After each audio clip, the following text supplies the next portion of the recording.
What's going on YouTube? Double Edge Games here, and today I was gonna do something a little bit different. It's something that I usually think about, in the pastime of just, cooking breakfast or just watching TV or just skimming through YouTube or the internet. And that pretty much is, I was just thinking of one of my favorite video game franchises, which is Call of Duty. And I kind of figured over the years it kind of has diminished from what it used to be. Now, don't get me wrong, I'm not the person here that's going to say, oh, well, it needs to go back to World War II, or it needs to be this, it needs to be that, boots on the ground, all that stuff. Like, through the past iterations, I've enjoyed every single one except Ghost. Just because of the fact that it just did not work well with that Call of Duty formula. Even though Advanced Warfare, a lot of fans hated that game, I really enjoyed that game.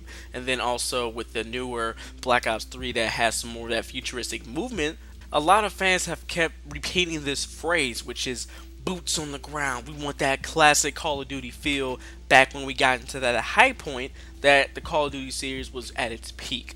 And now looking into it, all the dislikes with the Infinite Warfare and all the people that are buying into the microtransactions and all the people that hate it and also spawn the character supply drops baby. But pretty much with all that stuff being said, it is at a point to where there is something that is killing Call of Duty. I'm not here to say that the game's not gonna sell like hotcakes because please, people can say whatever they want. That game is gonna sell like hotcakes anyway. But the thing is, there is something here that is killing the Call of Duty series that is taking it lower and lower to where it needs to go higher and higher to keep gamers happy. And the first factor can be that the fact that Call of Duty is becoming oversaturated with the series. Now, that can be a good and bad thing. Me personally, I don't mind a Call of Duty every year. I know, that's a surprise. A lot of people hate Call of Duty every year. There are sports games that come out each year, and there are Call of Duty games that come out each year. To say the truth, if it wasn't for Call of Duty's coming out every year, a lot of these people wouldn't have first person shooters to play. Now, there are those few, like Battlefield 4, where that game has a lot of different leveling and guns that you can actually play that game for years to come. But the main reason why I feel like people are playing it a whole lot more now is just because Hardline was apparently a flop to a lot of people, and that game was actually decent and actually good. But the thing is, when a game becomes oversaturated, it becomes less. It becomes like a less good feeling. Like when people got to that high point, let's say for an example, my high point was Modern Warfare or Modern Warfare 2. That was my high point. That's when I was like, this game is amazing. I love everything about Call of Duty. It was when I almost got my first nuke. I was just happy because I was just like, I gotta get to that next point. Even though that game's multiplayer was fundamentally broken, it was that high point for Call of Duty for me personally, and then the original Black Ops just took it completely to the next level and just made me really fall in love with Call of Duty. So with all that being said, oversaturation is pretty much like feeding you the exact same food over and over again. A DiGiorno pizza tastes amazing. It is very good. The first time I had a DiGiorno pizza, it was amazing. I know this is a weird analogy, but just think about eating a DiGiorno pizza almost every single night. This much oversaturation is too much of the same can hurt you. It can be a good thing because you're like, I mean, DiGiorno, this is good. But the bad thing is, like, all I've been eating is DiGiorno. All I've been having is the same. It may be a different flavor. It may be stuffed crust pizza. It may be the supreme pizza with all the toppings. Even though it's different, it's still the same thing. Now, I'm not saying Call of Duty needs to change its formula because please don't. That formula actually works. The thing is, maybe they might have take some breaks sometimes. Maybe they should make the game fresh again so people can actually get excited for Call of Duty, or just pack enough content in there to where it only doesn't last you a year. Let it last 2, let it last 3. Just pack enough content in there to where gamers can enjoy it more than a year, and then you can take as much time off or take enough time to develop the next game so you're not repeating the exact same cycle. And then also another thing is, they have terrible business practices. I'm not talking about Infinity Ward, even though they're technically not Infinity Ward. We know Respawn Entertainment is Infinity Ward because they left. But we're not talking about Treyarch, and we're not talking about Sledgehammer. We're talking about Activision. And if you don't know the business practices that Activision do, they're going to make your stomach turn just because of the fact that they're not in the gamers' best interest. It's only for their interest. It is brilliant. It is brilliant in a business standpoint, but when it's actually for a consumer, It's not a good thing, man. One thing is, like I said, they will milk a franchise until it is dead. They did it with Guitar Hero, did it with Tony Hawk, and Tony Hawk tried to make a comeback or whatever. I don't even know if Activision published that game. I just know that game was complete cheeks. But I have known that Activision has had a reputation for making a game milked or milking a game until the fact that it's just completely dead. And then also their business practices, what I'm talking about is not just milking a franchise and pushing the devs to have these release dates even if the game is broken. I'm talking about microtransactions. Activision has published Destiny. I've had friends that love Destiny, and I have me personally, I just can't get into the series. Destiny seems like one of those RPGs that you can grind it out and just have a lot of fun with. But at the exact same time, Destiny has too many things in that game to make you focus on, should I buy this next emote, or should I buy this expansion pass that is not covered by the season pass. And they literally made you pay for the game twice.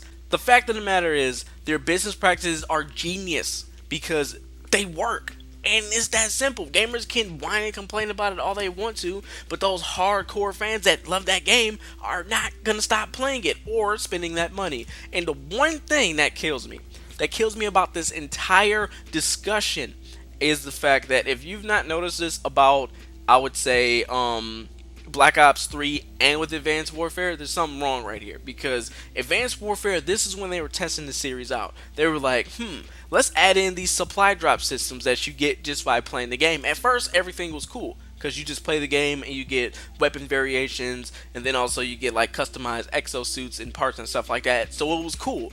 And then that's when they were just like, if gamers love the supply drops, let's have them pay for it in microtransactions.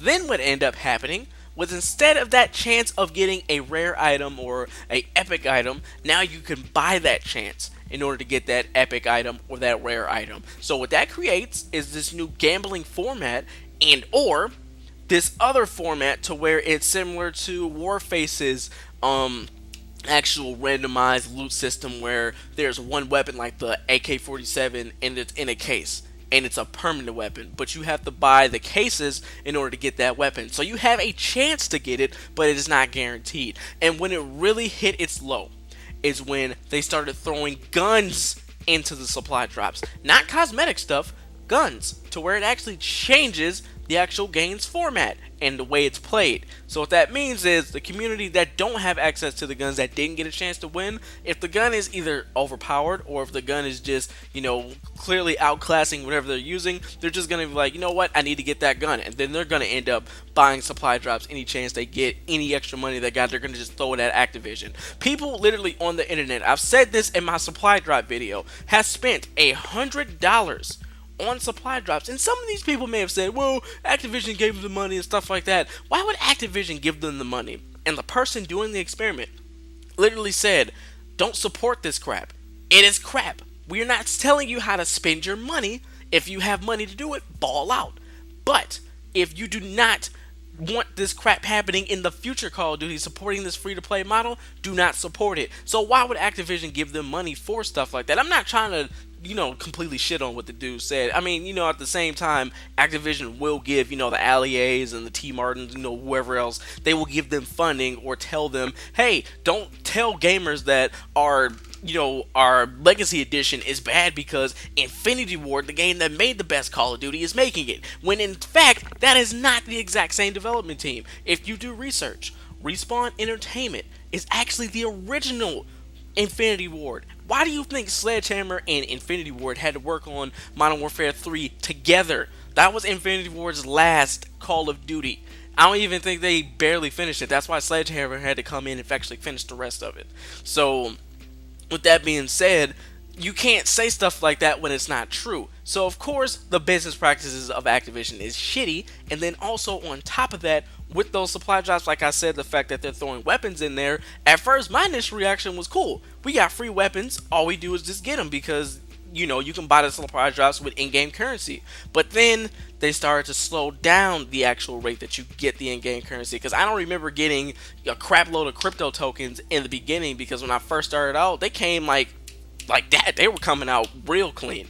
Then they just started diminishing over time to where I had to play a whopping damn near 10 games to at least get enough for maybe like a good 20 or get 2 commons or maybe a rare if I did really good in the game. That's just being nice with this scenario. But then, like I said, when they actually added in the fact that you can purchase the supply drops, people literally spent almost $100, even more, paying more than what the base game costs. And then the bad thing is, any of the free weapons in those supply drops are not covered by the season pass. So for the people who bought the season pass, guess what? You don't get none of that shit. Do you know why? Because Activision wants you to gamble for that money, for that chance to get that epic or that new weapon that they just put in for free, but you have a free chance or a guaranteed chance to actually get it, but not a guarantee. So in all seriousness, it is a brilliant business model because it works. People are literally throwing money at them left and right. But the bad thing is, for gamers, please, if you for a fact hate this free to play model within stuff like that, I can understand if it's like DLC and expansion packs and you're actually getting good content. But if it's getting a chance to get something, don't support this crap. It's just ridiculous. My friend Zach even put up a video where $20 barely got him anything. Yes, you have cosmetic stuff, you have taunts, all this stuff, blah, blah, blah, blah, blah, blah, blah. But literally seeing people throw in almost $100 just because the weapon drops are so low is ridiculous. And not only the fact that it's ridiculous, people throw money to them just because they put in their favorite weapon in these supply drops. So I'm not saying that, oh, it's all Activision's fault. They're the big evil company. Yeah, they're the ones that are pulling the strings and actually putting the bait on the fishing rod, and we're the pond, and all the fish are just trying to go ahead and just nibble at that one worm, which is going to be the supply drops, the oversaturation, or whatever else they may be doing. I'm just telling you the truth. Disliking a video won't do jack, but just let them know that, oh, maybe they might not like it, maybe they might not, because we have not even seen gameplay on this thing yet.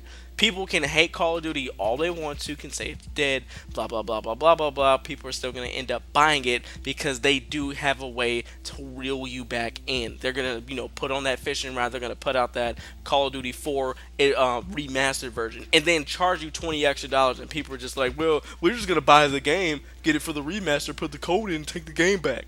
You already gave them the money. It doesn't make a difference. They just sold you a game they already made, and they already got your $80 out the pocket. And what they do, give you half? Maybe they might get you half. GameStop, knowing them, they may do it. But it's just, the problem itself is not just with Activision. It's with the people who actually support this crap. Now, I'm not saying you guys are the complete rule of the problem. You're all evil. Not saying anything like that. But I'm just saying is, even though Activision may be throwing out that bait, you're just eating it up. And then you're showing them that even though people hate it and they make videos about it on the internet, nobody ever seems to do anything about it. So I haven't purchased any of them ever since I've actually, the first time I purchased one and realized I didn't get crap out of it was like a good $10 on it. And then after that I was just like, no, I'm not about to spend money on this crap. And then I found out how horrible the drop rates were for the weapons. Nah, fam, I couldn't do it. And then what really kills me is that sometimes people even defend this crap. It's like, well, they're not saying you gotta buy it. You can get it with the crypto tokens, even though they drop at a terrible rate. And then also, it just promotes this gambling style that people don't need to be having in games. Especially a game that you pay $60 for and people throw $100 in supply drops for it.